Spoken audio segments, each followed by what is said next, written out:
sekalipun dengan segala keadaan kami, banyak kekurangan, banyak kelemahan kami, namun kami merindukan untuk menerima firman-Mu. Sebab itu sebelum firman-Mu disampaikan, kami berdoa, kami mohon Engkau yang kiranya menguasai kami, menguasai pikiran dan perasaan kami untuk disatukan, mendapatkan suatu perhatian yang sungguh-sungguh untuk saat firman-Mu disampaikan kami bisa menerima, bisa mengerti dalam akal pikiran kami dan menjadi iman dalam hati kami. Tapi kuasa-kuasa kegelapan yang mengganggu, menghalangi jalannya pemberitaan firman-Mu, Tuhan, bersatu hati kami panggil nama Engkau buat usir dia. Di dalam nama Tuhan Yesus Kristus, segala setan kami ikat, kami perintahkan kamu semua dalam nama Yesus, pergi. Darah Yesus yang berkuasa. Tuhan, kami mohon biarlah urapan Roh-Mu yang suci menguasai kami seluruhnya, Bapa, untuk dapat mendengarkan firman-Mu. Terima kasih, terima kasih. Kekuatan hanya daripada Dikau. Firman-Mu kiranya Engkau bukakan bagi kami, untuk kami dapat mengerti kehendak-Mu Tuhan. Terima kasih, haleluya. Dalam nama Yesus kami sudah berdoa, amin.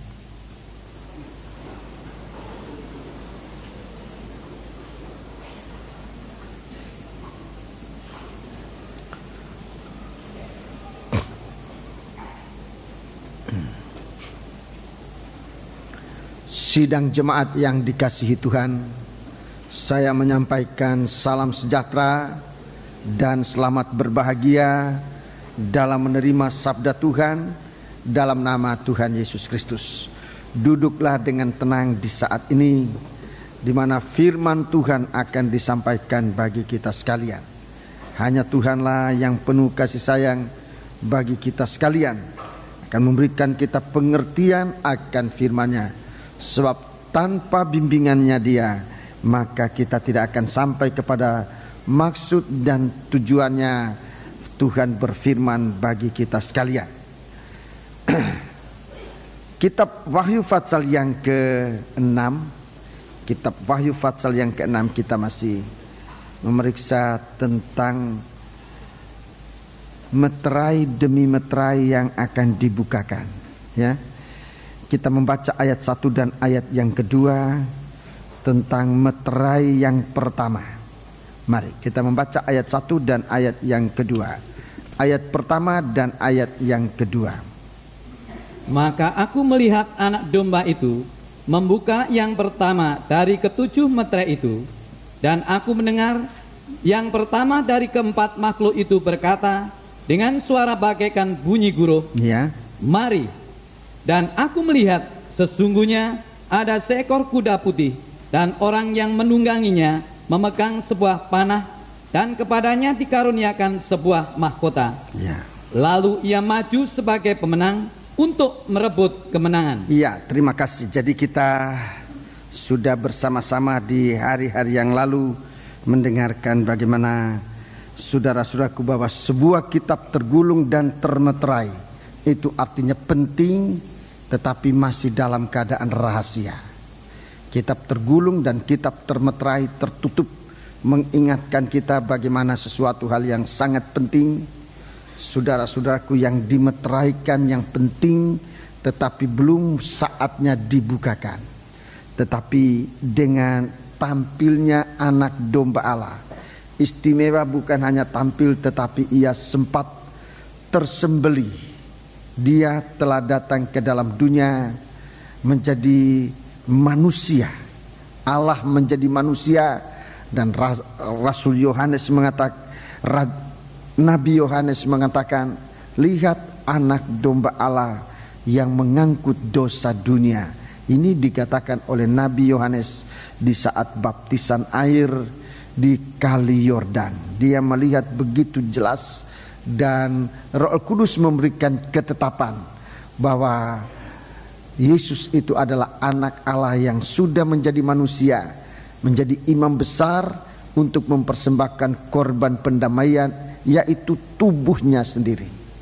Kemudian kita sudah mengikuti di dalam firman Allah bagaimana dia sebagai imam besar yang mengerjakan pekerjaan pendamaian dengan mempersembahkan korban pendamaian itu adalah tubuhnya sendiri, dan kita menjadi utusan-utusan untuk memberitakan berita pendamaian. Di sini dalam pembukaan firman, dalam pembukaan meterai untuk membuka gulungan kitab ini, ia dalam meterai pertama, kedua dan ketiga dan keempat, ya. Meterai pertama, meterai kedua, meterai ketiga, meterai keempat, ya. Ia disertai oleh 4 makhluk. Setiap meterai disertai oleh seorang makhluk hidup yang ada di hadapan takhta Allah. Dia menjadi saksi bahwa pembukaan meterai ini adalah perkara yang sah untuk diberitakan. Dalam pembukaan meterai yang pertama, saudaraku, pembukaan meterai pertama dalam ayat 1 katakan, dan aku mendengar yang pertama dari keempat makhluk itu berkata dengan suara bagaikan bunyi guruh. Ini meterai pertama disertai suara dari makhluk hidup yang pertama, yang di dalam Wahyu pasal 4. Saudara sudah mengikuti itu, istimewa saudara yang ikut dalam Beatstone. Saya jelaskan, saudara suku, makhluk yang pertama sama seperti singa. Itu makhluk yang pertama. Jadi meterai pertama ini, saudara-saudaraku, ditampilkan dengan suara singa. Singa telah mengaum. Siapakah yang tidak takut? Allah telah berfirman. Siapakah yang tidak mau bernubuat? Jadi saudara-saudaraku, firman Allah ini perlu disampaikan.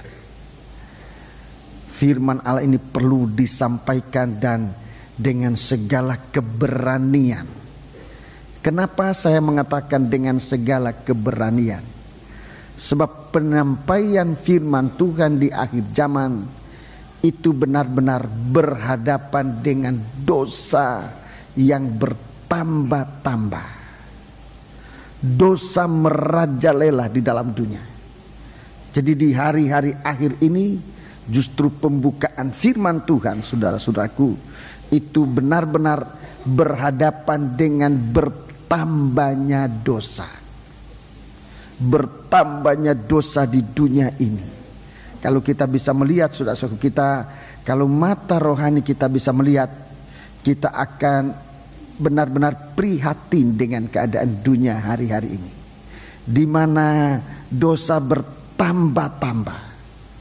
Bukan hanya di dunia, tapi dosa sudah mulai memasuki ruangan-ruangan gereja Tuhan. Dan Tuhan katakan, kalau kamu melihat bahwa kenajisan itu sudah berdiri di depan pintu, ketahuilah waktunya sudah sangat dekat. Waktu akhir zaman, kehancuran dunia ini sudah dekat. Yang tadi saya katakan, sesuatu keprihatinan adalah di mana dosa begitu hebat merajalela, sementara pemberitaan firman Tuhan di gereja malah merosot. Pemberitaan firman sudah-sudahku diringankan di dalam gereja. Anggota gereja mulai tidak senang dengan pengajaran firman, mulai cari yang ringan-ringan. Kalau kita melihat ini, saudaraku, ini sangat mengerikan. Dosa begitu merajalela menguasai dunia, yang dosa ini tidak bisa diatasi oleh kepandaian manusia. Dosa ini tidak bisa diatasi dengan senjata. Dosa ini tidak bisa diatasi dengan kekuatan kemampuan manusia siapapun juga. Yang bisa mengatasi dosa ini hanya kuatnya firman, tampilnya singa yang mengaum. Hanya itu yang dapat mengimbangi dan bahkan mengalahkan, meredam pertumbuhan dosa yang semakin merajalela. Jadi saya katakan sekali lagi dalam pembukaan firman ini, bahwa dunia dalam keadaan benar-benar menyedihkan, meresahkan, di mana dosa merajalela di segala bidang. Saya katakan aja segala bidang. Sebab sampai di bidang rohani pun dosa ini masuk dan merajalela untuk merusak. Sehingga saudara-saudaraku, yang dapat mengimbangi perkembangan dosa ini hanya firman. Firman itu pun saudara-saudaraku cenderung untuk dikurangi porsinya, cenderung untuk diredahkan, untuk direndahkan, untuk tidak menyampaikan tajamnya firman. Padahal kita melihat di sini yang tampil dari keempat makhluk itu adalah singa yang mengaum. Baiknya kita baca kembali Amos pasal yang ketiga. Kitab Amos pasal yang ketiga. Kitab Amos pasal yang ketiga ayat 7 dan ayat yang ke-8. Tolong. Sungguh Tuhan Allah tidak berbuat sesuatu tanpa menyatakan keputusannya kepada hamba-hambanya para nabi. Ya, jadi sebelum penghukuman yang dasar akan jatuh dalam dosa, lebih dahulu firman itu disampaikan. Firman itu disampaikan untuk meredakan dosa manusia. Sebelum Niniwe akan dihancurkan, lebih dahulu Yunus diutus untuk menyuarakan firman, untuk memberitakan firman. Sekeras-kerasnya dia berteriak di kota Niniwe. Orang Niniwe bertobat dan Tuhan mengangkat, mencabut hukuman yang akan jatuh.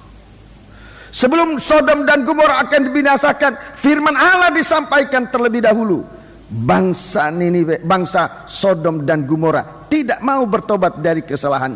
Hukuman Allah jatuh, Sodom dan Gomora menjadi lautan mati. Saudara-saudaraku, bagaimana usaha Tuhan di hari-hari ini untuk menyatakan firman-Nya kepada umat manusia. Tapi manusia banyak sudah cenderung untuk menghindari firman yang keras, firman pengajaran yang menyatakan kesalahan manusia. Ini keras buat dosa. Firman yang menegur manusia, ini keras buat dosa.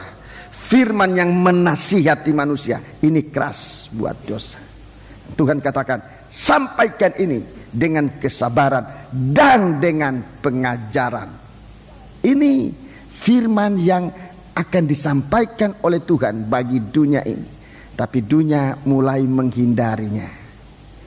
Tapi bagaimanapun sudah, sebelum Tuhan menyatakan putusannya, dia akan menyatakan firman-Nya kepada hamba-hambanya para nabi. Dengarkan ayat 8.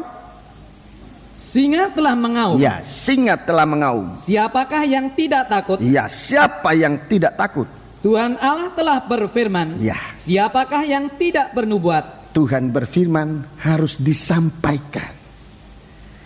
Firman Allah itu harus disampaikan. Saya tidak mau menyimpan di hati saya satu pun firman. Kalau Tuhan menaruh itu di hati ini, saya akan teriakan kepada sidang jemaat. Sebab waktu pertolongan adalah sekarang ini. Bukan saat hukuman itu datang, baru pertolongan. Sebelum malapetaka datang, Tuhan sudah lebih dahulu menolong kita. Sebelum penghukuman datang, lebih dahulu Tuhan mengadakan penyelamatan, pengampunan dosa supaya manusia selamat. Itu sistemnya Tuhan bekerja. Waktu Yesus di Taman Getsemani, dia berdoa, dia bergumul, saudara-saudaraku, untuk memerangi dosa ini. Dan dia sudah sampai kepada kemenangan. Cawan itu dia minum untuk melakukan kehendak Tuhan, supaya dosa-dosa manusia ini ditanggungkan atas dia. Dan dialah menjadi anak domba yang tersembelih, mengangkut dosa manusia, agar umat manusia ini tidak perlu dihukumkan. Manusia ini hanya percaya kepada dia. Singa telah mengaum. Ini utusan Tuhan yang mengaum kemanapun juga untuk menyampaikan kebenaran firman, agar manusia bebas dari dosa.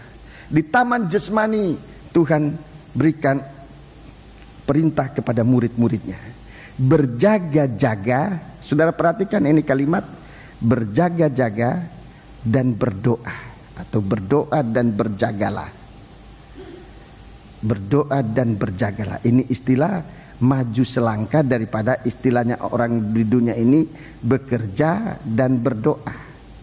Di dunia ini ada pepatah bekerja dan berdoa, dan itu betul. Ora et labora. Tetapi lebih jauh daripada bekerja dan berdoa adalah berjaga dan berdoa. Perhatikan, supaya kamu jangan kena pencobaan. Supaya kamu jangan kena pencobaan. Jadi ini sistemnya Tuhan. Bukan kena pencobaan dulu baru berdoa. Saudara ketinggalan satu langkah.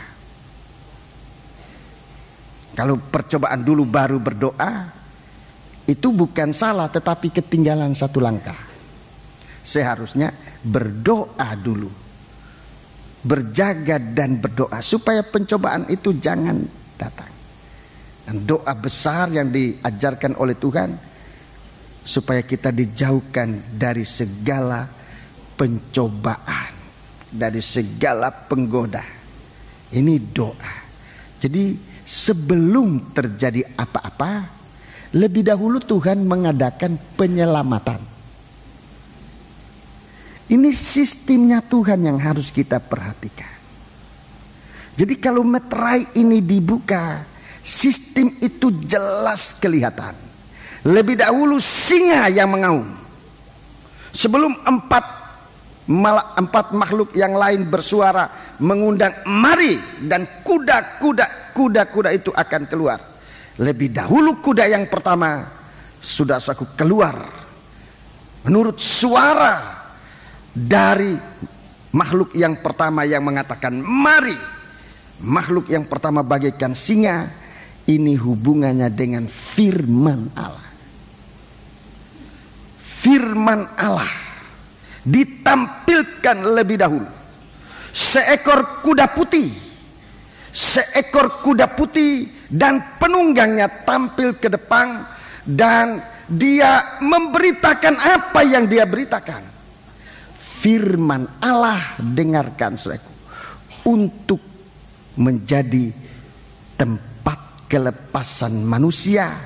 Sebab firman Allah yang tampil itu menghukum dosa. Untuk menghukum dosa. Dalam tulisan-tulisan saudaraku, ayat 2 ini banyak tafsiran-tafsiran. Dan tafsiran-tafsiran itu kalau dipikir secara logika banyak yang masuk akal. Banyak yang masuk akal dan banyak penyebutan-penyebutan, dan sehingga kita bisa menjadi bingung. Dan ini saudaraku, ayat 2 dari Wahyu pasal 6 ini merupakan perdebatan dari zaman ke zaman sampai hari ini. Yang mengatakan ini, yang mengatakan itu. Pagi hari ini saya tidak akan memberitakan saudara-saudaraku apa pendapat orang tentang ayat ini. Apa tafsiran orang siapapun dia tentang ayat ini. Tapi saya berdoa kepada Tuhan, dan kemudian dari dalam Alkitab ini beberapa yang saya bisa sampaikan kepada saudara-saudara. Saya menyadari kekurangan dan kelemahan saya sebagai manusia, tapi saya menyediakan diri untuk menyampaikan pengertian dari ayat 2 ini menurut Alkitab ini sendiri dengan dasar, mari kita membaca dengan dasar ini. Wahyu pasal 5 ini dasarnya. Wahyu pasal 5 ayat yang kelima lebih dahulu. Lalu berkatalah seorang dari tua-tua itu kepadaku, jangan engkau menangis. Sesungguhnya singa dari suku Yehuda, yaitu tunas Daud, telah menang, sehingga ia dapat membuka gulungan kitab itu dan membuka ketujuh meterainya. Jadi jelas bukan manusia. Sebab sudah dicari-cari manusia di bumi ini untuk dapat membuka, tidak ada yang dapat membuka. Tidak ada yang dapat membukakan, saudaraku. Tidak ada yang dapat membuka kitab ini. Sudah dicari di dalam kerajaan surga, Saudaraku, di langit tidak ada yang dapat membukakan kitab ini. Di antara malaikat-malaikat tidak ada yang dapat membuka ini. Sudah dicari sampai di bawah bumi, di dalam alam bersah. Segala makhluk-makhluk yang ada di sana termasuk setan tidak dapat membuka kitab ini. Tidak dapat membuka kitab ini. Jadi tidak ada seorang pendeta siapapun dapat membuka rahasia ini. Tidak ada seorang pandai siapapun dapat membuka rahasia ini. Hanya dia, singa dari suku Yuda. Saudaraku, tampilnya anak domba membuka meterai pertama di sorga, diutus makhluk hidup yang pertama bagaikan singa. Sementara Yesus sendiri, dia adalah singa dari suku Yuda. Dialah yang telah menang. Ini kemenangan. Ini dari kemenangan kepada kemenangan nanti. Kemenangan pertama adalah menang karena bisa. Menang dan dapat dipercayakan untuk bisa membuka kitab. Ini kemenangan. Saudara, untuk bisa mendengar firman, itu kemenangan pertama. Untuk saudara bisa datang ke gereja, saudara menghadapi dan melewati berbagai-bagai macam halangan rintangan. Kalau saudara bisa sampai di sini, saudara berada pada langkah-langkah kemenangan. Tapi kemenangan itu akan menjadi sah jikalau saudara berada di sini bisa mendengar firman yang dibukakan. Itu kemenangan pertama. Banyak percobaan-percobaan menimpa kehidupan manusia yang tidak dapat dikalahkan oleh kita sendiri, yang tidak bisa dijawab oleh kita sendiri. Tetapi kalau kita bisa mendengar firman, itu kemenangan pertama bersama dengan Yesus Kristus, tunas dari suku Daud, tunas Daud, singa dari suku Yehuda. Bisa mendengar firman, bisa mendengar firman, mengerti lebih lagi, saudaraku, menjadi percaya. Itu hebat sekali. Itu kemenangan pertama. Banyak orang kalah justru di langkah-langkah kemenangan. Dari rumah bersusah payah, meninggalkan kesibukan. Saudara sudah diberi oleh Tuhan langkah kemenangan. Harus mengeluarkan biaya, apalagi saudara dari tempat jauh harus mengeluarkan biaya. Sudah Tuhan berikan kemenangan. Mungkin saudara dalam keadaan tubuh yang tidak sehat, yang sakit, tapi saudara diberi oleh Tuhan kekuatan untuk mampu datang. Saudara berada dalam langkah kemenangan. Hanya tinggal selangkah, hanya tinggal selangkah untuk mencapai kemenangan yang pertama. Jangan lengah, yaitu saat mendengar firman. Itu langkah terakhir untuk mendapatkan kemenangan ini. Dan di sini banyak orang jatuh, banyak orang kalah. Sayang sekali, saudara sedang jatuh pada langkah-langkah kemenangan, sebab lengah. Iblis ganggu dengan berbagai-bagai macam godaan dan sebagainya. Itu sebabnya saat pemberitaan firman Allah, kita jaga situasi, suasana. Jangan ada sesuatu yang bisa mengganggu jalannya firman Tuhan. Sebab itu yang akan menetapkan kemenangan saudara. Kemenangan kita dari percobaan. Kalau kita bisa mendengar firman Allah, itu kemenangan pertama. Itu kemenangan pertama. Tunas Daud telah menang. Ia dapat membuka gulungan kitab itu dan membuka ketujuh meterainya. Ayat 6. Ayat 6. Ayat 6. Maka aku melihat di tengah-tengah takhta dan keempat makhluk itu, dan di tengah-tengah tua-tua itu berdiri seekor anak domba, seperti telah disembelih, bertanduk 7 dan bermata 7. Itulah ketujuh roh Allah yang diutus ke seluruh bumi. Ya, terima kasih. Inilah kemenangan anak domba yang telah tersembelih. Saudara-saudaraku, firman yang menjadi manusia itu anak domba yang tersembelih, firman yang telah menjadi manusia. Ibrani pasal 10, Ibrani pasal 10 ayat yang kelima. Ayat-ayat ini sudah sangat sering kita baca, tapi saat ini kita perlu baca kembali untuk melihat kaitannya. Ibrani pasal yang ke-10 ayat 5. Karena itu ketika ia masuk ke dunia, ia berkata, korban dan persembahan tidak engkau kehendaki, tetapi engkau telah menyediakan tubuh bagiku. Iya, tubuh itulah seekor anak domba. Ia sudah disembelih. Terus, kepada korban bakaran dan korban penghapus dosa engkau tidak berkenan. iya, ini tubuh 7. Lalu aku berkata, Ya. sungguh aku datang, dalam gulungan kitab ada tertulis tentang Ya. aku. Jadi anak domba ini itulah tulisan ayat-ayat tulisan kata-kata firman, ayat-ayat yang tertulis di dalam Alkitab. Itu anak domba yang tersembelih. Terus, Untuk melakukan kehendakmu, ya Allahku. iya. Jadi firman Allah ini, saudaraku, hanya dapat dijelaskan oleh ayat dari firman Allah ini sendiri. Ayat firman Allah itu hanya dapat dijelaskan oleh ayat dari firman Allah itu sendiri. Kalau dijelaskan oleh akal manusia, itu namanya tafsiran. Dan itu bukan pembukaan, bukan ungkapan. Yang dapat membukakan firman Allah ini adalah anak domba yang tersembelih, yang dari halnya tertulis di dalam kitab gulungan. Itulah Alkitab ini yang sudah dibukakan buat kita. Jadi untuk mengertikan ayat-ayat ini, saudaraku, jangan kita ambil dari tafsiran akal manusia ini.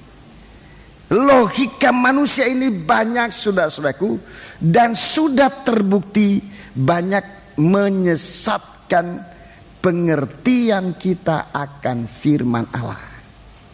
Kalau firman Allah ini ditafsirkan dengan akal manusia, maka akal manusia yang namanya daging ini akan menafsirkan sesuai dengan keinginan daging.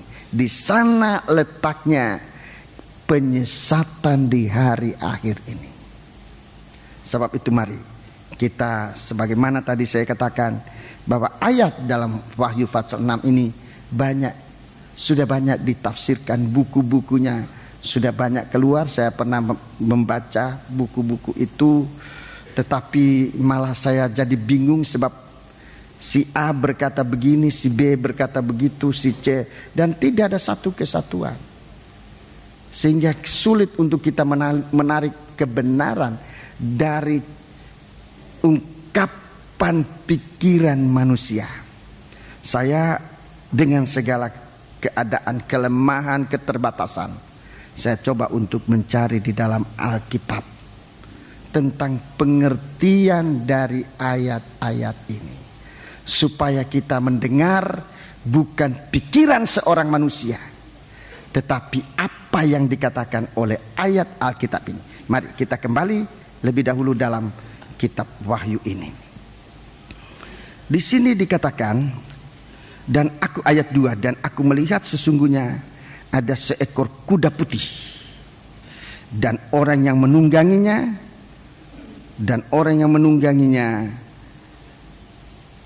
memegang sebuah panah, dan kepadanya dikaruniakan sebuah mahkota. Lalu ia maju sebagai pemenang untuk merebut kemenangan. Jadi kita lihat dia sebagai pemenang itu disebutkan lebih dahulu dalam Wahyu.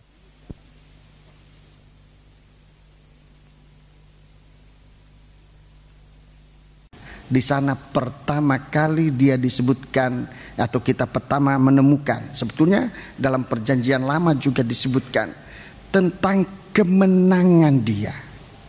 Saudara-saudaraku, di sini dia katakan Yesus tunas Daud telah menang. Tentang kuda saya sudah menjelaskan tentang kuda ini adalah aliran penghukuman. 4 ekor kuda yang keluar ini, saudaraku, di dalam kitab Nabi Zakaria yang kita sudah baca pada waktu yang lalu, Zakaria pasal 6 ayat yang kelima, itu 4 aliran hukuman. 4 aliran hukuman. Keseluruhannya Zakaria pasal 6 ayat 1 sampai 8. Ini dalam studi saya sudah sampaikan dan saya tidak akan menguraikan lebih jauh lagi, saudara-saudaraku. Saya hanya anjurkan saudara-saudara yang ingin mengetahui secara jelas, tentu ada kasetnya, sebab memang pada hari Jumat yang lalu kita yang hadir di sini kurang lebih hanya 50-60%. Banyak yang tidak sempat hadir oleh karena keadaan pada hari Jumat yang lalu. Sangat banyak yang tidak hadir, 60-50% kira-kira yang hadir. Jadi mari saudara-saudaraku yang ingin mengetahui bisa memesan kasetnya, dan saya mohon supaya saudara-saudara yang mengatur kaset ini untuk siap. Mungkin banyak yang akan memesan. Saya sudah jelaskan pada hari Jumat yang lalu dalam Bible Study mengenai kuda-kuda ini. Tapi saya akan menunjukkan kemenangan, saudaraku. Yang tampil ini, saudaraku, kuda putih, suatu aliran dari firman Allah yang menghukum dosa. Tadi saya sudah katakan, menghukum dosa. Firman Allah menghukum dosa. Firman Allah itu membukakan segala keadaan dosa yang tersembunyi. Ini hukuman atas dosa. Firman Allah itu dibukakan. Sampaikan firman Allah, baik atau tidak baik waktunya. Memang pada hari Jumat itu kalau ditimbang-timbang waktunya tidak baik. Wah, situasi memang beberapa telepon saya terima dan anjuran, apa bisa om tidak usah kebaktian? Saya bilang tidak ada alasan untuk saya katakan tidak ada kebaktian. Waktunya memang tidak baik, tetapi saya harus menyampaikan firman, dan itulah yang disampaikan. Firman itu menghukum dosa dengan membuka keadaan dosa. Di hari-hari ini dengarkan baik-baik. Di hari-hari menjelang Tuhan datang, apa-apa yang tadinya kita pikir bukan dosa, firman Allah nanti akan mengungkapkan segala bentuk, segala warna, segala model dari dosa itu yang tadinya kita tidak mengerti bahwa itu dosa. Hanya firman Allah itu akan menyatakan. Sebab dosa ini akan bukakan, maafkan saya gunakan istilah, bagaikan ditelanjangi. Tidak ada satu hal yang bisa menutup dosa, sebab dosa ini sudah pernah menelanjangi manusia. Maafkan saya gunakan istilah ini. Dan di hari-hari ini sudah, ulah dosa yang pernah berbuat jahat kepada manusia ini, itu akan dibalas oleh firman Allah. Dosa akan dihukumkan. Nomor 1, dia akan dibuka. Saudara-saudaraku, bagi kita umat manusia yang percaya kepada Tuhan, dengan firman menghukum dosa, itu kasih Allah semakin dinyatakan dalam kita. Sebab kalau dosa itu dinyatakan, saudara-saudaraku, Tuhan sudah menyediakan pakaian yang lain untuk menutup ketelanjangan kita. Kain putih di Taman Eden, saudaraku, kulit binatang disediakan oleh Tuhan untuk menutup ketelanjangan manusia. Di dalam kitab Wahyu dikatakan Tuhan menganjurkan kita untuk membeli kain putih supaya jangan kelihatan ketelanjangan. Itu artinya kita dibenarkan oleh firman lewat pengampunan. Itu kain putih oleh darah Yesus. Itu yang membuat pakaian kita menjadi putih di hadapan Tuhan. Semua ini ada ayatnya. Wahyu pasal 7 disebutkan demikian. Jadi kita ini, saudara-saudaraku, mau ditolong oleh Tuhan. Dosa ini akan dihakimi. Jadi kalau dosa itu dinyatakan, saudara-saudaraku, bukan artinya Tuhan mau mempermalukan kita. Justru Tuhan menutup supaya kita jangan dipermalukan di hadapan malaikat surga, di hadapan Bapa di surga, tentang keadaan kita yang tidak berpakaian. Tetapi Tuhan mau menyalut kita dengan kain putih, dengan pengampunan yang Tuhan berikan kepada kita. Tuhan akan sangat menolong kita. Jadi kalau di dalam pemberitaan firman dosa dinyatakan, kita jangan salah paham terhadap firman Allah. Jangan salah paham kepada istri atau suami kita yang mungkin, atau seseorang kita pikir mungkin orang ini sudah memberitakan kepada pendeta keadaan saya, lalu pendeta sengaja bicara dari atas mimbar tentang dosa saya. Itu sepengalaman saya sampai hari ini. Saya tidak mau berbuat begitu, sebab itu sangat memberatkan dan itu bukan caranya Tuhan. Tapi kalau firman Tuhan ditaruh di hati dan disampaikan, dosa dinyatakan, itu artinya firman Allah sedang menghukum dosa itu.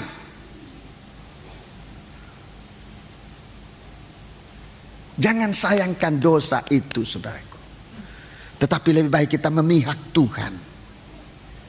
Kalau firman Tuhan disampaikan, jangan memihak daging, jangan memihak dosa itu.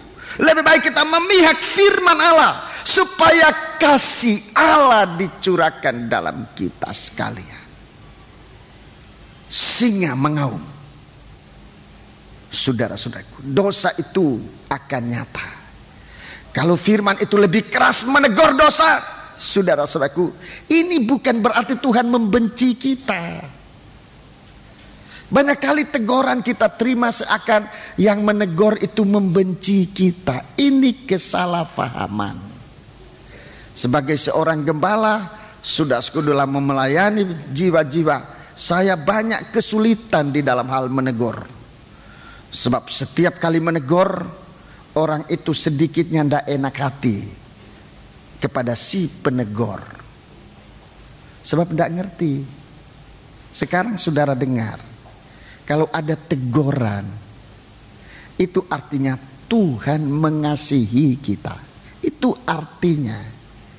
Kalau Tuhan benci, Tuhan biarkan.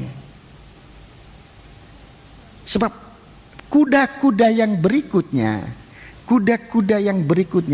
ini jatuh atas hidup manusia yang berdosa, yang memihak dosa.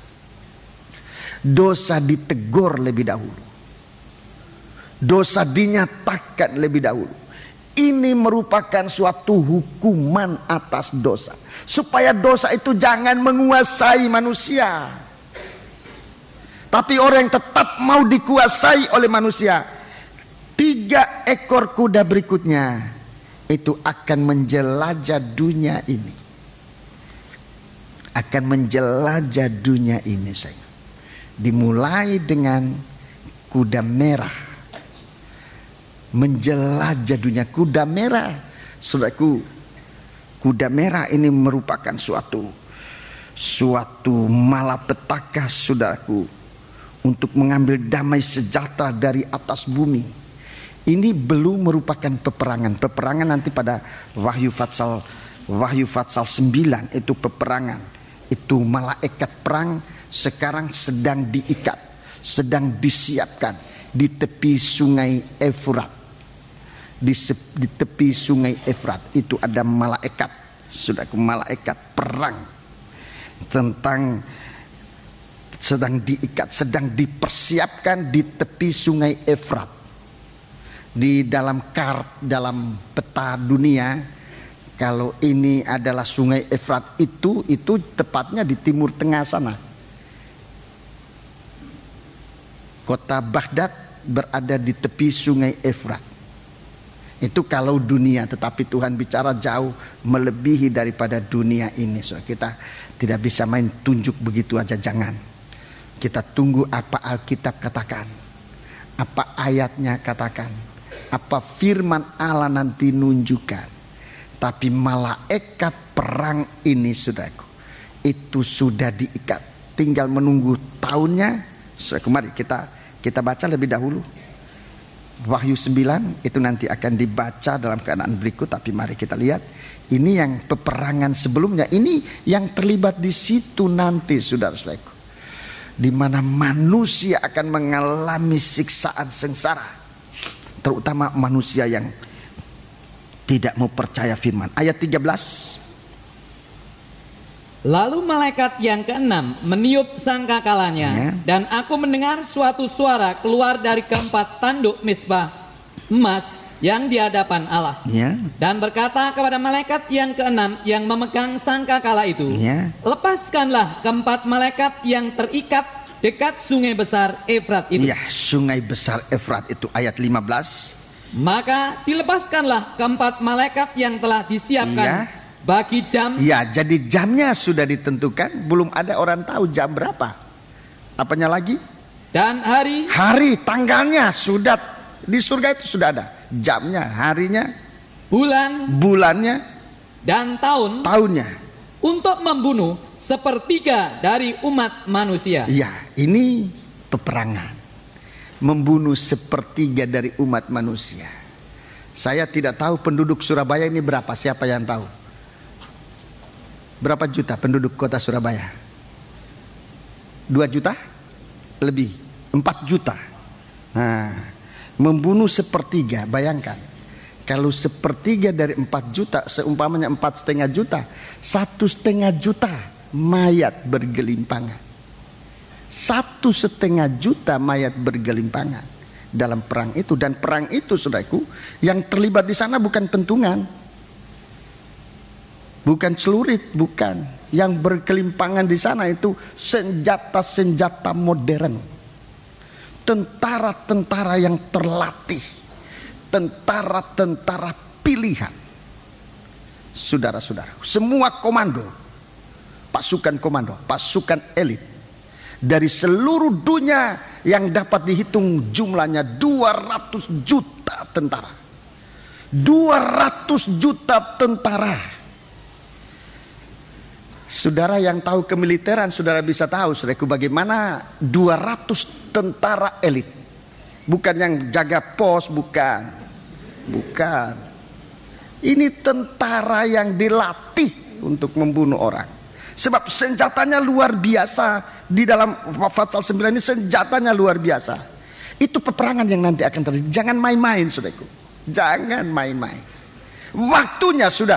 Itu 2000 tahun lalu sudah disiapkan. Tahunnya, bulannya, tanggalnya, jamnya. Itu yang kita tidak tahu. Itu bulan apa, tahun berapa, tanggal berapa. Itu yang kita enggak tahu. Mari kita ikuti firman. Sekarang ini langkah firman adalah mau menolong manusia. Dengan firman, singa itu mengaum.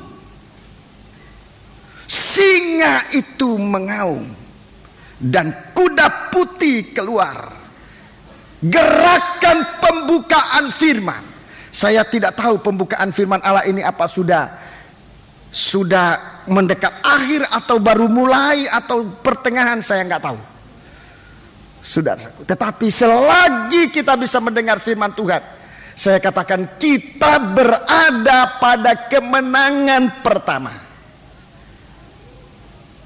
Kalau di hari ini kita bisa mendengar firman Allah, kita berada pada kemenangan pertama bersama singa dari suku Yuda.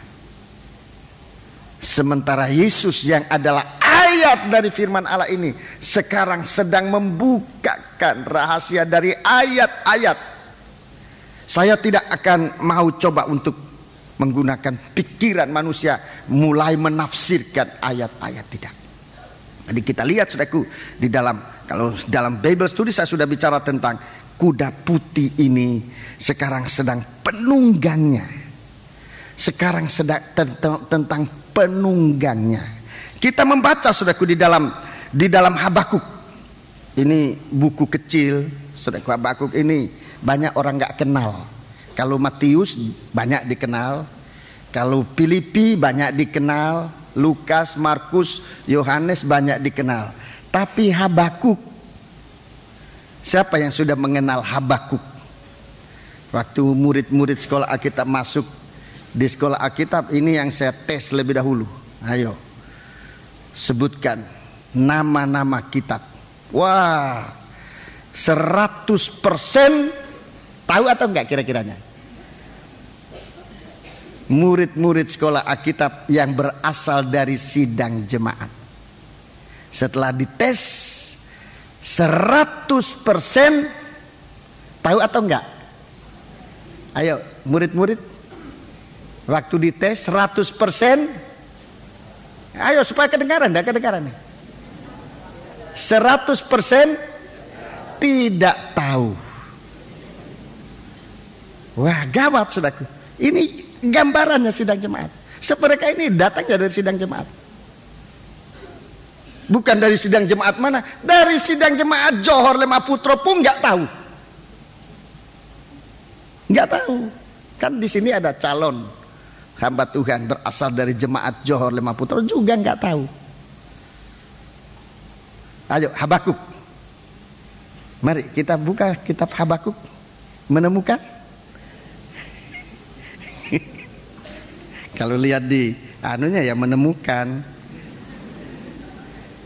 Ini sekarang ditolong oleh percetakan, ditaruh dia punya indeks itu, tapi saya tidak suka Alkitab indeks sebab gampang rusak. Itu pinggirnya gampang rusak. Lebih baik yang tidak pakai indeks, itu agak tahan. Coba Habakuk, tolong buka. Habakuk. Sudah menemukan? Kok lama sekali cari Om Habakuk? Itu seorang nabi kecil. Memang yang kecil ini sulit diketemukan. Yang kecil itu nggak kelihatan. Biasanya terselempit di sudut-sudut. Itu nabi kecil-kecil itu. Kalau nabi besar, wah kelihatan. Mari, Habakuk pasal yang ketiga. Habakuk pasal yang ketiga. Ini dia menjelaskan siapa yang naik kuda itu. Mari, ayat 8. Terhadap sungai-sungaikah, ya Tuhan? Terhadap sungai-sungaikah murkamu bangkit? Ya, apa terhadap sungai-sungai yang Tuhan marah? Terhadap gunung-gunungkah yang Tuhan murkai? Atau terhadap lautkah amarahmu sehingga engkau mengendarai kuda dan kereta kemenanganmu? Iya, engkau mengendarai kuda dan kereta kemenangan. Ini pengendara kuda yang menang. Ini bukan dari tafsiran saya, ini dari Alkitab. Alkitab mengatakan, yang tampil, saudaraku, yang mengendarai kuda untuk menjatuhkan hukuman bukan pada laut, bukan pada sungai, tetapi pada dosa manusia, pada dosa yang sedang dikerjakan oleh manusia. Tuhan mau ungkapkan, Tuhan mau nyatakan. Saudara-saudara, dia tampil mengendarai kuda dan kereta kemenangan. Ini nomor satu kita pegang.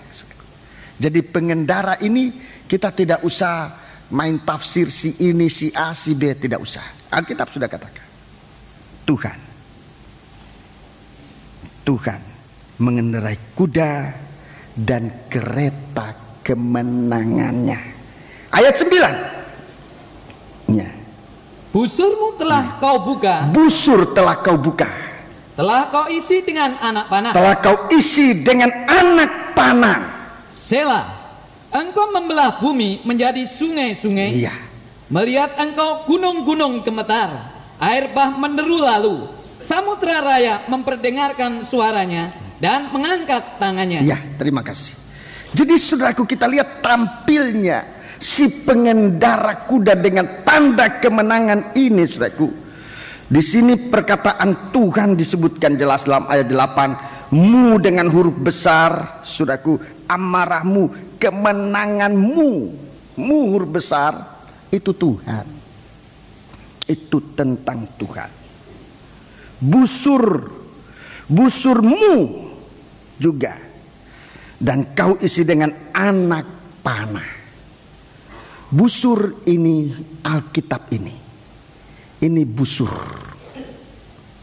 ini Alkitab, kumpulan dari kitab-kitab suci, mulai dari kitab Kejadian sampai dengan kitab Wahyu. semuanya 66 kitab terkumpul dalam Alkitab ini. Itu busur, telah diisi dengan anak panah. Anak panah itulah firman. Coba baca ayat 11. Ayat 11. Matahari, bulan berhenti di tempat kediamannya karena cahaya anak-anak panahmu yang melayang laju, karena kilauan tombakmu yang berkilat. Iya, terima kasih. Jadi ini saudaraku, anak panah itu firman Allah yang dilayangkan bagaikan terang. Anak panah itu firman Allah yang diterangkan bagaikan sinar terang. Saudara-saudaraku, yang menjelaskan, yang menerangi hati manusia. Ini anak panah yang keluar dari busur si pengendara kuda yang ditandai dengan kemenangan ini. Jadi gerakan ini, saudaraku, gerakan hukuman atas dosa nanti merupakan pembukaan firman Allah. Suatu aliran kegerakan rohani besar, saudara-saudaraku. Kegerakan yang akan dinanti dan dirindukan oleh manusia ini adalah pembukaan firman, terutama bagi umat Tuhan yang menantikan Tuhan. Kegerakan ini dinantikan, gerakan pembukaan firman. Saya tidak tahu kita sekarang berada di mana. Saat kita ini apa? Pada permulaan pembukaan firman. Entah kita sudah berada di tengah-tengah masa pembukaan firman, atau malah justru sudah di masa akhir dari pembukaan firman. Bagaimana pembukaan firman masa lalu? Apa kita perhatikan atau tidak? Di dalam sidang jemaat ini oleh kemurahan Tuhan kita mendapat kesempatan. Saya sampaikan kepada sidang jemaat, saudara-saudaraku, bahwa kita ada kesempatan sekarang untuk mengungkapkan kembali firman-firman yang kita sudah terima pada waktu yang lalu. Saudara-saudaraku, memang ada kaset, tapi kaset tidak begitu tahan lama. Kaset itu tidak begitu tahan lama, dan kita usaha untuk setiap kali ini di khotbah-khotbah itu nanti akan ditulis dalam bentuk majalah. Dulu majalah itu majalah Kabar Mempelai, tapi majalah Kabar Mempelai ini telah diserahkan oleh Bapak Pendeta Toteis kepada kita untuk dikelola oleh jemaat ini. Bantuan seluruh sidang jemaat ini sangat dibutuhkan kerjasama kita, saudara-saudaraku, untuk membantu. Banyak yang saudara bisa lakukan.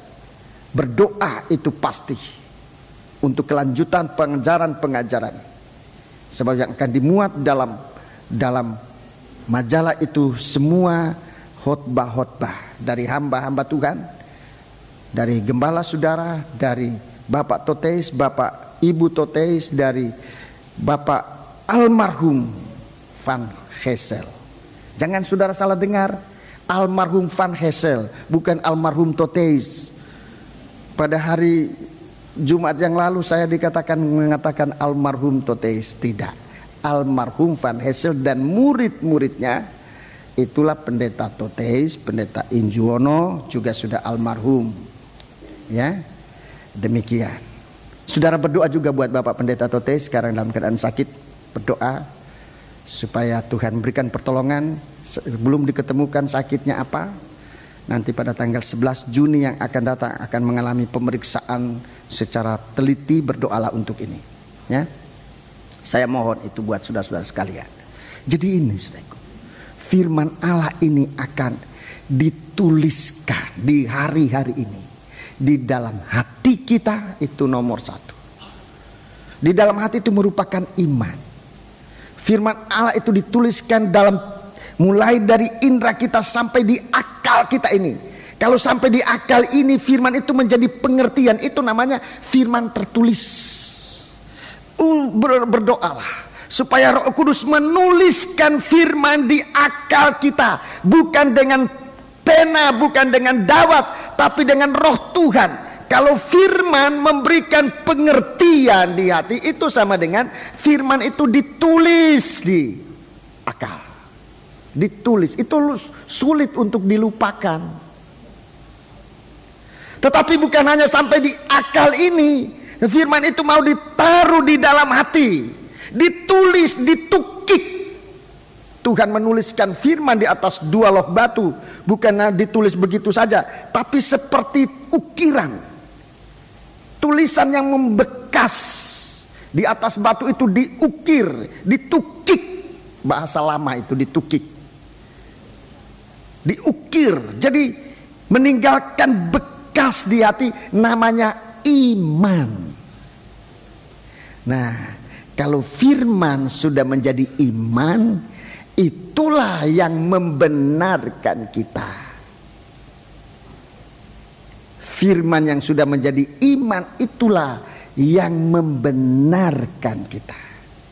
Saudara-saudara, jadi kita lihat sekarang usaha dari Tuhan untuk dengan segala kemenangan. Artinya firman Allah ini tidak bisa dihalangi. Pemberitaan firman Allah tidak bisa dirintangi. Firman Allah bagaikan kuda yang sudah ku gerakan. Pemberitaan firman Allah ini bagaikan kuda putih yang menerjang dengan penunggang yang namanya, dengan tanda kemenangan untuk menang lagi. Nanti pada Wahyu pasal yang ke-19, kemenangan itu lagi, saudara. Kemenangan lagi itu, kemenangan atas daging. Daging tidak ada suara sama sekali. Itu kemenangan dan kehidupan anak-anak Tuhan masuk dalam kerajaan orang-orang menang. Kerajaan 1000 tahun. Permulaan kemenangan. Saudaraku, dengarkan, mendengar firman. Kalau saudara tidak mendengar firman, tidak ada jaminan kemenangan. Mendengar firman itu, saudaraku, permulaan kemenangan. Jadi memang kita berjuang. Tadi saya katakan, jangan kalah di langkah-langkah kemenangan. Pada hari Jumat yang lalu ada saudara-saudara kita yang baru nyampe di kebaktian. Sesudah kebaktian hampir selesai, tetapi saudara berada pada langkah-langkah kemenangan. Tuhan tahu usaha saudara. Saudara tidak akan dibiarkan begitu saja. Sebab Tuhan sedang mau menulis firman Allah ini di dalam hati manusia untuk ditampilkan sebagai pemenang-pemenang. Di dalam kerajaan Allah, dalam kerajaan 1000 tahun tidak ada seorang pun yang kalah. Di situ adalah raja-raja. Raja-raja, kalau kalah raja apa, buat apa jadi raja kalau kalah? Tapi raja-raja di situ adalah orang-orang yang ditandai dengan kemenangan atas dosa. Itu yang dibentuk oleh Tuhan sekarang. Pribadi-pribadi yang dosanya dikalahkan oleh firman Allah, dia tampil sebagai pemenang-pemenang. Ini nanti akan merupakan satu pasukan besar. Semua naik atau berkendaraan kuda putih. Dan semua sudah dengan tanda kebenaran firman yang setia dan benar. Oh, puji Tuhan, saudara-saudaraku. Jadi kita lihat di sini, saudaraku, bagaimana Tuhan tampil. Bagaimana Tuhan tampil di Wahyu pasal yang ke-6 ini, saudara-saudaraku. Dan Alkitab ini sendiri mengatakan, engkau mengendarai kuda dan kereta kemenangan. Tanda kemenangan. Busur telah engkau buka. Busur telah engkau buka. Alkitab sudah dibukakan. Anak panah sedang dipanakan. Terang itu dilayangkan. Tidak ada satupun dirahasiakan. Saudara-saudara, di hari-hari ini, begitu Alkitab dibukakan, anak panah dilancarkan, dipanahkan. Di mana dosa berada, dengarkan saudara. Di mana dosa berada, di situ anak panah ini akan datang. Anak panah dia tidak nyasar, tidak. Dengarkan saudara. Anak panah itu akan dipanahkan oleh Tuhan, tidak nyasar. Tepat pada dosa di mana adanya dosa. Di situ anak panah akan menembus. Di mana dosa kita berada, di situ firman Allah akan disampaikan, akan dinyatakan jelas. Jelas sekali. Saya kasih contoh. Waktu Tuhan menyembuhkan orang-orang, waktu dia di bumi ini, Kalau orang itu tuli, yang dijamah oleh Tuhan telinganya, bukan hidungnya. Dia menjamah telinga ini, sebab telinga ini yang tuli, itu yang kena jarinya Tuhan. Bukan lain perkara, di mana kelemahan manusia, di situ jari Allah menunjuk. Di mana ada dosa manusia ini, di situ anak panah nanti akan ditancapkan. Jangan kaget, saudaraku, saya menyampaikan ini. Jangan kaget di hari-hari mendatang ini, di mana firman Allah, di mana Alkitab ini dibukakan, dan anak panah dilancarkan, katakan, cahaya anak panahmu yang melayang laju. Saudara-saudara, saya gemetar menyampaikan perkataan ini. Begitu kuatnya firman Allah. Tidak ada satu perkara yang tersembunyi nanti di hadapan Tuhan. Firman Allah ini akan begitu terang. Tidak ada satu yang tersembunyi. Urim dan Tumim akan berjalan di dalam sidang jemaat untuk membukakan segala sesuatu. Tidak ada dosa bisa disembunyikan, saudara. Kalau sekarang kita tidak mau mengaku dosa, salah sendiri. Dan kalau memaksakan diri berada di tengah-tengah kesucian, akan malu. Sebab akan kelihatan ketelanjangan itu. Sementara Tuhan mau menolong kita bukan untuk mempermalukan. Tapi kalau anak panah terang cahaya ini yang melaju, yang melayang laju, maksudnya dosa itu disingkirkan. Dan kita dipakaikan dengan pakaian lenan halus yang putih bersih, untuk disiapkan masuk dalam kesukaan perjamuan malam, pesta kawin anak domba. Begitu telitinya rencana penyelamatan ini buat manusia. Sekali lagi, saudara-saudaraku, jangan kita sudah dihukum baru berdoa. Sebelum hukuman Allah jatuh, Tuhan sudah mengerjakan pengampunan. Kalau ini dilewatkan, tidak ada lagi kesempatan pengampunan berikutnya. Sekarang ini, saudara. Sekarang ini. Kalau firman Allah mengenai nikah, mengenai pekerjaan, mengenai pelayanan, mengenai pribadi, itulah mata panah yang terang bercahaya, melayang laju, nancap tepat. Kalau orang buta yang dijamah oleh Tuhan, matanya yang buta. Begitu tepat Tuhan menjamah setiap kelemahan manusia. Begitu tepat sasaran panah yang laju melayang ini. Di hari-hari ini, sekali lagi, bukan untuk menghukum, bukan. Tapi untuk menyucikan kita manusia. Untuk menyucikan agar kehidupan kita layak di dalam kerajaan 1000 tahun. Kita sedang disiapkan oleh Tuhan. Jangan tunggu peperangan. Sekarang nanti, saudara-saudaraku, kalau pembukaan firman Allah ini diliwatkan oleh manusia, manusia akan jatuh dalam terjangnya kuda merah. Itu pemberontakan, kebrutalan. Kebrutalan akan merajalela di bumi. Pemberontakan di mana-mana. Ini bagaikan jejak-jejak kuda yang menerjang. Setiap tapak kuda itu, setiap jengkal bumi ini akan dilanda oleh kuda ini. Jangan main-main, saudaraku. Biarlah kita benar-benar memperhatikan firman. Kita sekarang baru mendapat kesempatan 1 minggu 3 kali, 3 macam kebaktian. Kebaktian umum, ada firman macamnya kebaktian umum, disertai dengan kesaksian-kesaksian yang membuktikan bahwa firman Allah itu benar. Kesaksian-kesaksian itu membuktikan bahwa firman Allah itu benar. Saudara-saudaraku, dari pagi ini kita mendengar banyak kesaksian.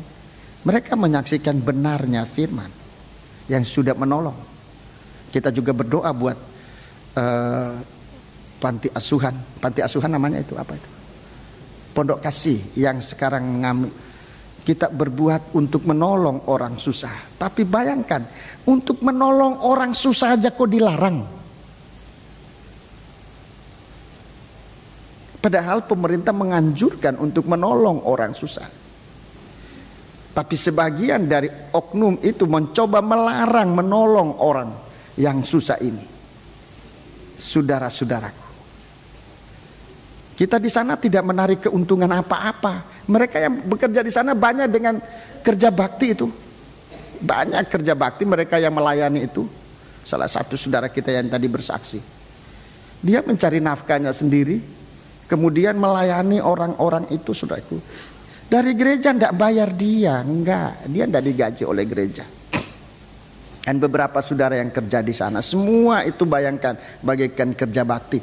Untuk kerja bakti pun dilarang, bayangkan itu keadaan nanti ini. Jadi kita tidak usah main hakimi, tidak usah. Kita sudah tahu apa yang sedang terjadi, saudara-saudara. Dan tidak usah dibesar-besarkan. Saudara dari Pondok Kasih sabar, saudara sabar, saudara nanti Tuhan tolong saudara. Tidak usah membesar-besarkan masalah ini. Saudara sudah tahu keadaan sekarang ini bukan masa yang enak. Saudara-saudara yang bekerja di Pondok Kasih, tekunlah, sebut nama Tuhan. Jangan emosi, jangan memperpanas keadaan. Bijaksana, pandai-pandai membaca situasi. Sidang jemaat berdoa, kelompok-kelompok doa, berdoalah buat pelayanan pekerjaan Tuhan. Baik pemberitaan Injil maupun pelayanan-pelayanan di bidang sosial. Kita mengalami banyak rintangan. Saudara-saudara yang lain yang digerakkan untuk turut ambil bagian dalam gerakan di mana firman Allah akan disebarkan untuk menolong manusia, dosa akan dihukumkan. Saudara-saudaraku, jangan putus asa, tapi bekerjalah dengan sebaik-baiknya. Jadi ini saudaraku yang mengenai tentang kuda ini saudaraku. Dan sekarang kita lihat tentang mahkota. Saya jelaskan sedikit tentang mahkota. Tentang mahkota di dalam Alkitab banyak disebutkan mahkota-mahkota saudaraku. Di dalam Alkitab disebutkan banyak mahkota, baik dalam perjanjian lama maupun dalam perjanjian baru. Tetapi dalam perjanjian lama, perjanjian baru, yang saya lihat yang dimahkotai saudara-saudaraku, ini adalah kehidupan-kehidupan yang menyenangkan hati Tuhan. Saya selidiki dari perjanjian lama sampai perjanjian baru, saudaraku, ada begitu banyak mahkota. Dan mahkota-mahkota ini diberikan oleh Tuhan kepada sesuatu yang sangat berkenan kepada Allah. Dalam perjanjian baru dimulai dengan mahkota duri. Saya sebut-sebut saja dulu saudaraku. Saya harap saudara percaya. Saya sebutkan ayatnya, saudara catat saja. Kemungkinan dalam Bible Study saya akan uraikan, saudara catat saja. Dimulai dari mahkota duri. Itu dalam perjanjian baru. Dimulai dari mahkota duri. Ayatnya Matius 27 ayat 29, Yohanes 19 ayat 2, Markus 15 ayat 17. Saudara catat saja dengan cepat. 2, ada mahkota kemegahan. Mahkota kemegahan. 1 Tesalonika 2 ayat 19. 1 Tesalonika 2 ayat 19. Ketiga, 2 Timotius 4 ayat 8. 2 Timotius 4 ayat 8. Mahkota kebenaran. Mahkota kebenaran.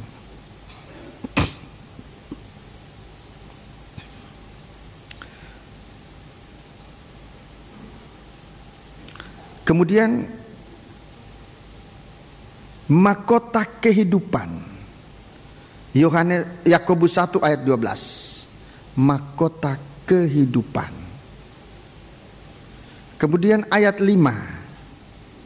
Ayat 5. Nah, nomor 5, maafkan. Mahkota yang nomor 5 mahkota 12 bintang. Mahkota 12 bintang. Wahyu 12 ayat 1. Wahyu 12 ayat 1. Yang keenam, mahkota emas.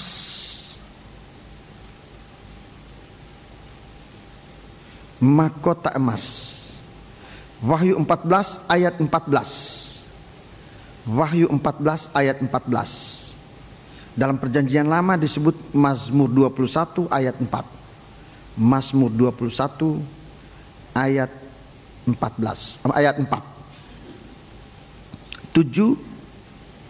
Mahkota kemuliaan dan hormat. Mahkota kemuliaan dan hormat. Ibrani 2 ayat 7. Ibrani 2 ayat 7 juga dalam Mazmur 8 ayat 6. Mazmur 8 ayat 6. Yang kedelapan, mahkota kasih dan rahmat. Mahkota kasih dan rahmat. Mazmur 103 ayat 4. Di seluruh Alkitab, tidak sekalipun mahkota ini dikenakan pada setan. Tidak. Ini kepada orang-orang pilihan Tuhan. Jadi yang tampil dengan sebuah mahkota ini, saudara-saudaraku, mahkota. Ini mahkota ditandai dengan kemenangan, dengan kasih dan sebagainya. Ini mahkota-mahkota yang ada di dalam Alkitab. Kita baca beberapa ayat saja, saudaraku, 1-2 ayat untuk saya tunjukkan pada hari ini tentang mahkota emas. Mazmur 21 ayat 4. Wahyu 14 ayat 4. Mazmur 21 ayat 4. Kita baca. Sebab engkau menyambut dia dengan berkat melimpah. Engkau menaruh mahkota dari emas tua di atas kepalanya. Ya, engkau menaruh mahkota dari emas tua di atas kepalanya. Ini mahkota. Ini suatu mahkota. Ini disebut juga dalam Wahyu 14 ayat 14. Kita baca Wahyu 14 ayat yang ke-14. Mari kita baca Wahyu 14 ayat 14. Dan aku melihat sesungguhnya ada suatu awan putih, ya. Dan di atas awan itu duduk seorang seperti anak manusia. Iya, seperti anak manusia. Jadi di dalam Mazmur itu belum begitu jelas siapa ini. Di dalam Wahyu 14 dia anak manusia dengan sebuah mahkota emas di atas kepalanya dan sebilah sabit tajam di tangannya. Ya, sebilah sabit tajam di atas kepalanya. Jadi ini suatu gerakan akhir zaman, ya. Di atas tangannya sebuah sabit tajam di tangannya. Saudaraku, ini suatu gerakan akhir zaman. Penuaian gandum, penuaian anggur. Ini akan terjadi suatu gerakan besar di bumi ini. Saudara-saudaraku, kita tidak harus lengah menghadapi saat-saat ini. Kuda putih yang tampil, gerakan di mana firman Allah akan disampaikan supaya orang-orang, terutama ditujukan kepada bangsa Israel yang sampai hari ini belum percaya kepada Yesus, akan menjadi percaya. Di dalam gerakan ini, saudara, orang Israel menjadi percaya. Tapi bangsa kafir, saudara-saudaraku, kesempatannya sudah berakhir. Kita bangsa kafir masih mendapat kesempatan hari-hari ini, saudara-saudaraku, untuk mendengar firman, untuk mempercayai. Dalam Roma pasal 11, kita dibuat oleh Tuhan untuk percaya, untuk menjadi percaya kepada Tuhan, supaya dengan kita menerima kemurahan menjadi percaya kepada Tuhan, membawa berita ini juga kepada orang Israel yang sampai hari ini masih mengeraskan hatinya. Itu dalam surat Roma pasal 11. Tidak mengapa kita baca, kita gunakan waktu supaya saudara lihat nanti bagaimana kita menggunakan waktu ini. Roma 11. Surat Roma pasal yang ke-11. Surat Roma pasal yang ke-11. Ini nanti akan saudara baca dengan tekun di rumah, sebab ini pengertiannya dalam sekali. Mulai ayat yang ke-28. Mengenai Injil, mereka adalah setru Allah oleh karena kamu. Ya. Tetapi mengenai pilihan, mereka adalah kekasih Allah oleh karena nenek moyang. Ya, mereka itulah bangsa Israel, kamu itulah kita bangsa kafir. 29. Sebab Allah tidak menyesali kasih karunia dan panggilannya. Ya, 30. Sebab sama seperti kamu dahulu tidak taat kepada Allah. Ya, kamu dahulu tidak taat kepada Allah. Tetapi sekarang beroleh kemurahan oleh ketidaktaatan mereka. Ya, jadi waktu mereka tidak taat kepada Allah, kita bangsa kafir ini mendapat kemurahan untuk menjadi percaya. Terus demikian juga mereka sekarang tidak taat. Sekarang mereka tetap tidak taat, supaya oleh kemurahan yang telah kamu peroleh, mereka juga akan beroleh kemurahan. Iya, mereka juga beroleh kemurahan dari kita ini nanti. Jadi mari kita gunakan kesempatan ini. Sekarang kemurahan ada pada kita, jangan kita lewatkan kemurahan ini. Di waktu bangsa Israel tidak taat, kemurahan jatuh pada kita. Sekarang kita yang mendapat kemurahan, justru bangsa Israel tidak taat kepada Allah. Di saat itu nanti kemurahan ini akan jatuh buat mereka yang sekarang ini tidak taat. Itu sebabnya saudaraku, semoga kita menjadi sangat mengerti hal ini. Puji Tuhan. Gerakan ini akan menyebar ke seluruh dunia. Gerakan pembukaan firman, gerakan pemberitaan firman, bagaikan saudara-saudaraku matanya Tuhan, roh Tuhan yang akan dikirimkan ke seluruh muka bumi. Banyak undangan-undangan untuk mendengarkan firman Allah ini, dan jelas tidak bisa dibebankan hanya kepada seorang. Semua sidang jemaat ini harus peka terhadap firman Allah, terhadap bisikan, terhadap perintah firman di dalam hati untuk dilakukan. Puji Tuhan. Kita akan lanjutkan dalam Bible Study. Saya akan jelaskan lagi dalam Bible Study supaya menjadi jelas. Haleluya. Kita bangkit berdiri. Kita bangkit berdiri dan kita akan masuk dalam doa. Biarlah Tuhan yang memberikan kita pertolongan.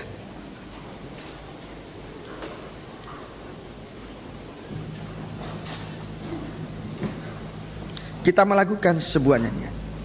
Kita bangkit berdiri.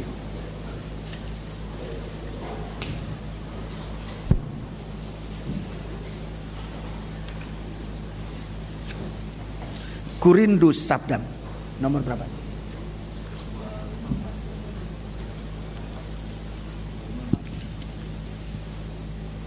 254. Nyanyian rohani 254. Biar kita nyatakan kepada Tuhan kerinduan kita akan firman Allah.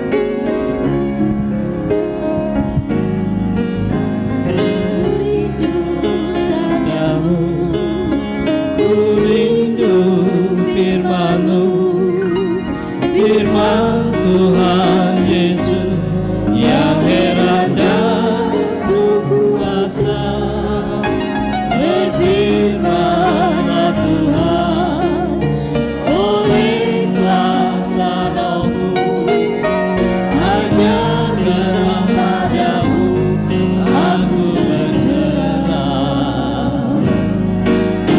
Berfirmanlah, berfirmanlah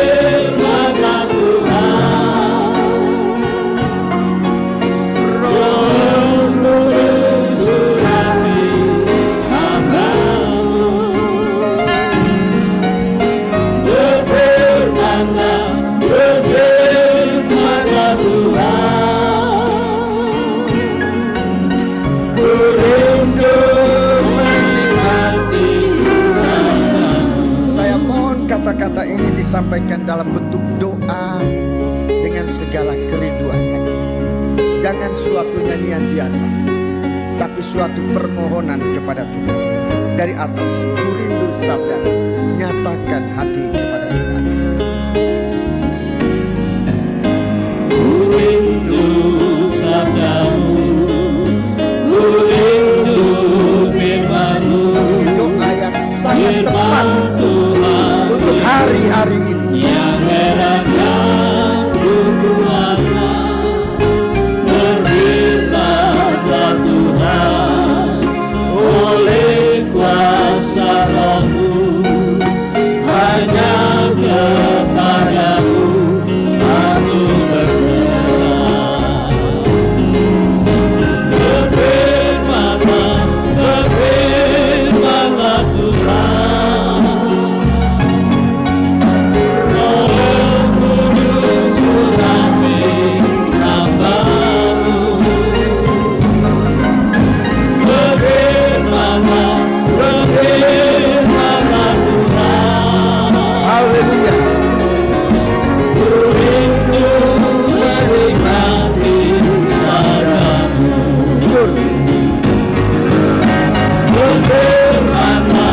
Berfirmanlah Tuhan,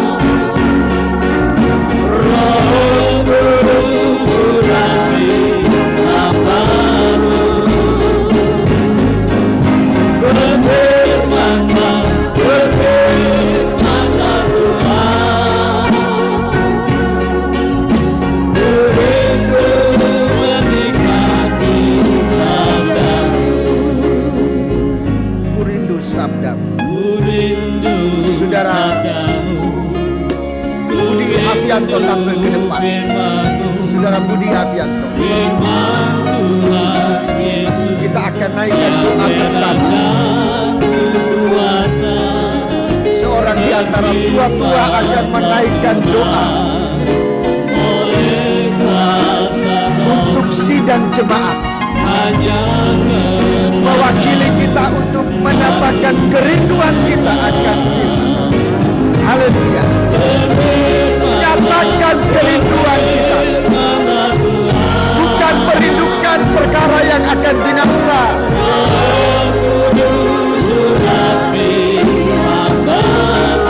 yang sekarang ditawarkan oleh dunia, tapi Tuhan sedang menawarkan firman-Nya yang mengandung kemenangan.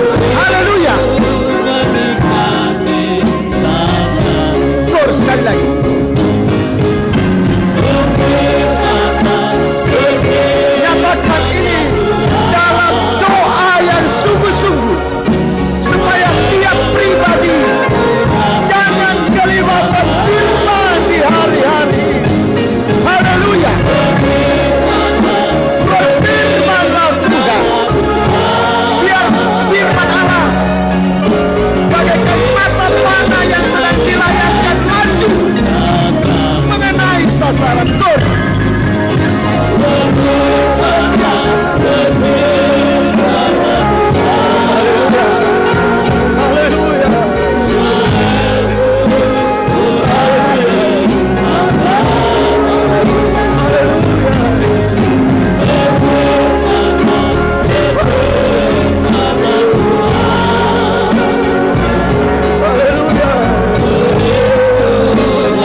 firman-Mu, agar Dikau menyucikan kehidupan kami, agar kami tidak kelihatan telanjang Tuhan, tetapi agar kami boleh memperoleh pakaian putih untuk dipersiapkan bagi perkawinan yang Engkau sudah siapkan bagi kami. Terima kasih Tuhan, kami menyembah kepada Engkau. Haleluya, haleluya, haleluya, haleluya, haleluya, haleluya, haleluya. Kami membesarkan Dikau, kami memuliakan Dikau. Dikau anak domba yang sudah tersembelih. Hanya Dikau yang mampu membuka firman-Mu, hanya Dikau yang layak membuka firman-Mu. Kepada Dikau kami menyembah, kepada Dikau kami serahkan kehidupan kami. Kami mempercayakan kehidupan kami kepada Engkau. Terima kasih Tuhan, terima kasih. Hari-hari yang sisa ini Tuhan, tidak lama lagi kami menanti kedatangan-Mu. Tuhan, jangan justru pada hari-hari yang singkat ini kami terhilang Tuhan, tetapi justru kami mohon kemurahan-Mu, belas kasihan-Mu saat firman-Mu dibuka, agar kami boleh mengerti, agar kami boleh membuka diri untuk disucikan oleh Engkau. Terima kasih Tuhan, terima kasih Bapa di dalam surga. Saat ini bersama sidang-Mu kami berdoa kepada Engkau, Bapa di dalam surga. Urapi hamba-Mu yang Dikau percayakan untuk mengembalakan kami Tuhan. Taruhkan firman-Mu yang Dikau bukakan, karena belas kasihan-Mu sedang berlaku atas kehidupan kami, agar kami semua boleh diselamatkan oleh pembukaan firman-Mu. Terima kasih Tuhan, terima kasih. Segala puji hormat kami kembalikan kepada Dikau, umat-Mu yang datang pagi hari dengan berbagai beban, dengan berbagai keberatan. Dikau sudah membuka firman-Mu, Dikau sudah menggerakkan kami untuk menyatakan kesalahan kami, sehingga jikalau kami sudah mengaku kepada Dikau, anak domba yang sudah tersembelih, mengampuni kami, dan kami boleh membawa damai sejahtera-Mu di dalam kehidupan kami. Dan kami percaya Tuhan, kami akan menjadi pemenang, karena Dikau adalah pemenang. Terima kasih Tuhan, terima kasih. Dalam nama Tuhan Yesus kami alaskan doa ini. Amin.